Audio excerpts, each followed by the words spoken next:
The trouble started long before Lily Hart ever set foot in the dusty town of Red Creek.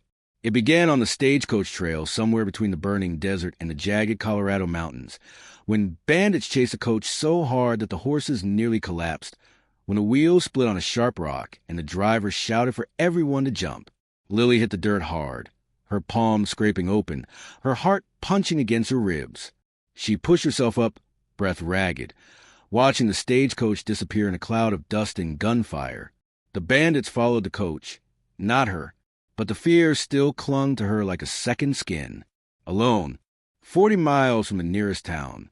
No horse, no weapon, no money, just a small carpet bag with her mother's Bible and a letter that had brought her here. A job offer from a ranch she'd never seen and a man she'd never met. Red Creek is 2 days' walk, the stage driver had said before the chaos broke loose. 2 days, if she survived that long. The sun beat down like punishment as she walked, her boots sinking into red dust, her lips cracking from thirst. By the time she saw smoke rising from a cabin tucked into a valley between the pines, Lily's knees were shaking so badly she could hardly stand. She called out, her voice faint. "Hello? Is anyone?" The door flew open and a tall, broad man stepped out, rifle raised, eyes sharp as a hawk. His shirt was half-buttoned, his hair mussed, and his jaw dark with stubble. He looked like someone used to danger, someone who'd survived more of it than he cared to remember. "State your business," he ordered. Lily tried to speak, but her voice broke.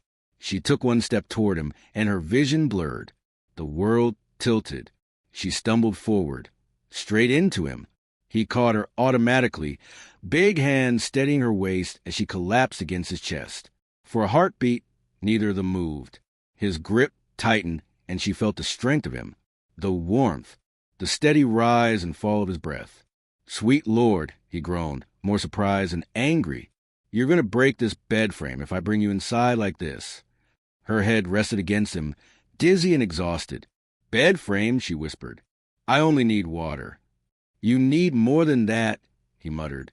"You're shaking like a newborn calf." He lifted her easily, far too easily for her pride, and carried her inside the cabin. The place smelled of pine with smoke and leather.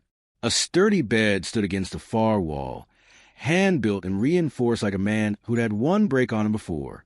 He laid her down carefully, though the frame creaked under her weight. He shot an irritated look.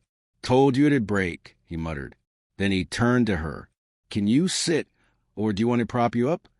His voice wasn't unkind, just cautious, as though kindness was something he wasn't used to giving. Lily swallowed hard. "I can sit." She pushed herself up, wincing as pain shot through her ribs. He immediately slid an arm behind her back, helping her without waiting for permission. "Easy," he said softly. "You look like hell." "Not the greeting I hoped for," she tried to joke. One corner of his mouth twitched, almost a smile. "Name's Cole Maddox," he said. "This here's my land. Nobody just wanders onto Maddox property unless they're running from something or looking to die." Lily's throat tightened. "Maybe both," she whispered. His eyes sharpened. "What happened?" She told him everything. The ambush stagecoach, the miles of desert, the job she'd been promised at the Red Creek Mercantile. When she finished, Cole scraped a hand across his jaw.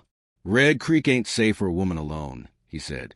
"And whoever chased that coach might still be out there." She shivered. He noticed. "You can stay here tonight," he said. "Tomorrow, I'll take you into town myself." "Thank you," she murmured.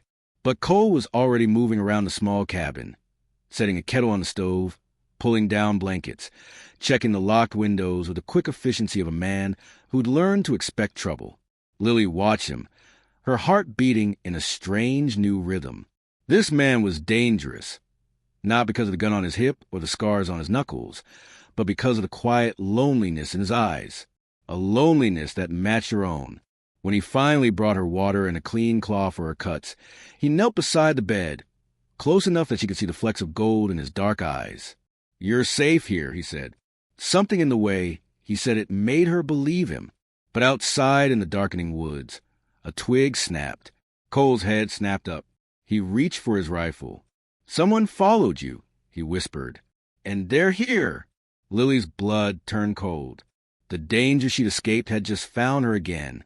The sound came again. Soft, careful, deliberate. Cole Maddox rose from his knees with slow, deadly grace, the rifle already in his hands. His jaw tightened, and the quiet warmth in his eyes hardened into cold steel. "Stay behind the bed," he whispered. Lily's pulse hammered in her throat. "Is it the bandits from the stage?" Cole didn't answer. He didn't need to. His silence told her everything. He moved to the window and tilted the curtain just enough to see. His shoulders stiffened. "One man," he murmured, "maybe more in the trees." Lily swallowed. "Do they know I'm here?" Cole looked back at her, really looked, and for the first time, she saw fear. Not for himself.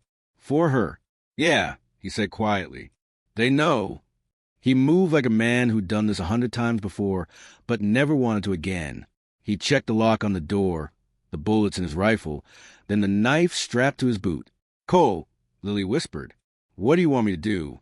He hesitated, then crossed the room in 2 long strides. "You listen to me," he said, kneeling beside her. His voice was low, urgent. "If something happens, you crawl out that window behind the bed and run straight for the river. Don't stop. Don't look back." She shook her head fiercely. "I won't leave you." "You will," he insisted, gripping her hand. His touch was warm, steady, grounding. "Because I didn't drag you in here, patch you up, and promise you safety just to let someone steal you out from under my roof." The words hit her like a blow. He barely knew her, yet he meant every syllable. A shadow crossed a window. A man's voice called out, "Maddox, we know she's in there. Hand her over, and no one else has to bleed tonight." Lily's breath froze. That voice. She remembered it from the stage road. The man who led the bandits. Cole stepped toward the door, rifle raised. "Don't answer him," Lily begged. "He'll kill you." Cole gave her a look that made her heart twist. "If he tries, he won't be the first to learn I shoot straighter." The man outside laughed, cruel and cold. "We ain't here for you, Maddox. We just want the girl. She saw too much." Cole's voice boomed through the door like thunder. "She's under my protection." A long silence followed. "Then we figured you'd say that. Fine by us." Cold dread crept down Lily's spine. "They're spreading out," Cole said under his breath, trying to surround the cabin. He moved quickly, yanking a heavy chest across the doorway and wedging a chair under the window latch. Lily struggled to sit up, pain flaring through her ribs, but fear made her stubborn. "Cole, please," she whispered. "You can't face them alone." He turned to her. For a moment, the gunfighter went away, and she saw the man beneath, the lonely, tired man who'd lived too long with danger as his only companion. "You don't understand," he said softly. "I spent half my life running toward trouble. I'm done with that. But I'll run into hell itself before I let trouble take you." Her breath caught. Why? Why would a stranger risk everything for her? "Move back," Cole commanded as the crunch of boots circled the cabin. "They're close." Lily grabbed the quilt and pulled it around her shoulders, barely able to breathe. She watched Cole take position beside the door, rifle raised. The world went silent. Then a crash. The back window shattered. "Cole!" she screamed. He spun, firing toward the break in the glass. A man cried out and dropped, but another silhouette appeared behind him. "Lily down!" Cole roared. She ducked just as a bullet struck the bedframe, splintering with inches from her face. Cole fired again. One shot, precise and deadly. Silence fell, but it wasn't over. A calm, mocking voice drifted through the broken window. "You really want to die for her, Maddox?" Lily stiffened. The leader. He stepped into view. Tall, lean, eyes like a rattlesnake sizing its prey. Cole didn't answer. He stepped in front of Lily, shielding her with his own body. The man grinned. "I knew it. That girl's got you twisted up already." Cole raised his rifle again, steady as stone. "You have one chance to walk away." The man chuckled. Bold talk from a rancher with one woman to protect, and only one bullet left in his gun. Cole's finger tightened on the trigger. But Lily saw something he didn't. Another bandit creeping behind the broken window. Rifle aimed straight at Cole's back. Without thinking, she grabbed the nearest object, a cast-iron kettle, and hurled it with all the strength she had left. The kettle struck the attacker square in the face. He fell backward with a howl. Cole whirled around. "Lily, what are you doing?" "Helping," she panted. "You said you'd protect me." "Well, I'm not sitting here waiting to be dragged out that door." His expression shifted. Part frustration, part awe. "You're going to be the death of me," he whispered. Then the leader swung his gun up. Cole reacted instantly, shoving Lily behind the bed just as a shot rang out. The bullet slammed into Cole's shoulder. He staggered, dropped to one knee. Blood seeped through his shirt. "Cole!" Lily cried. He forced himself up, teeth clenched, vision wavering, but still aiming, still ready to fight. The leader laughed again. "This is over, Maddox." But Cole's voice came out steady, deadly calm. "No, it isn't." And he fired the last bullet. The shot echoed through the cabin like a thunderclap. For a suspended heartbeat, nothing moved, nothing breathed, nothing lived except the fading smoke curling from Cole's rifle. Then the bandit leader swayed, clutched his chest, and dropped face first into the dirt. The silence that followed was heavy. Waiting, listening. Lily's breath stuttered in her throat. "Cole." He stood in the doorway, wounded but unbroken, the rifle slipping from his fingers and hitting the floor with a dull thud. He pressed a hand to his shoulder as blood seeped between his fingers. His knees wavered. "Cole!" Lily scrambled toward him, ignoring the sharp pain in her ribs. She caught him just as his strength gave out, easing him down beside the bed. "I'm fine," he muttered. "You are bleeding," she snapped. He gave a dry, crooked smile. "Still fine." Lily grabbed a towel, pressing to the wound. Her hands shook, but her voice didn't. "You saved my life." "Guess we're even," Cole whispered. "Even? You threw a kettle at a man's head. Saved mine." He managed the faintest grin. Never saw that coming. Despite the terror still pounding inside her, a laugh escaped Lily. Half hysteria, half relief. But outside the cabin, a wounded bandit crawled his feet and limped toward the tree line. Another staggered after him. Cole noticed and tried to stand. "No." Lily pushed him back firmly. "You're not chasing anyone. This ends now." He looked at her, truly looked, like he was seeing her for the first time.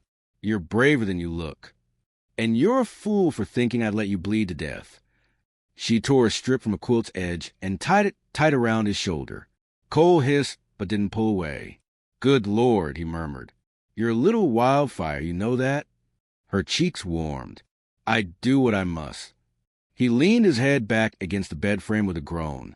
"You're going to break this bedframe if you keep climbing all over like that." He teased weakly. "Are you seriously joking right now?" "Helps with the pain," he murmured. Lily exhaled shakily, but she wasn't smiling. "Not yet." "Cole, why did they want me dead?" "Why chase me?" He hesitated. "You said you didn't have money. Didn't have anything worth stealing." "I don't," Lily insisted. "I swear." But something in his eyes said he wasn't convinced. "Lily," he said quietly, "people don't chase stagecoaches across half the territory unless they're after something. Or someone." She froze. She'd been running for so long, she'd almost forgotten the truth buried in her pocket. She reached into her dress and pulled out a folded letter. The letter that had brought her here. The letter that had ruined her life. Cole stared at it. "What's that?" "My mother's friend in Red Creek. She died 3 months ago. She left me this letter and told me to come here. She said there was something waiting for me." "What kind of something?" Lily swallowed. "A bank deed." Cole's eyebrows shot up. "A deed to what?" She unfolded the paper. "The Red Creek Mercantile." Cole sucked in a breath. "That store is the heart of the whole town. Whoever owns and controls half the trade up this mountain." Lily nodded. "And the bandits knew she left it to me."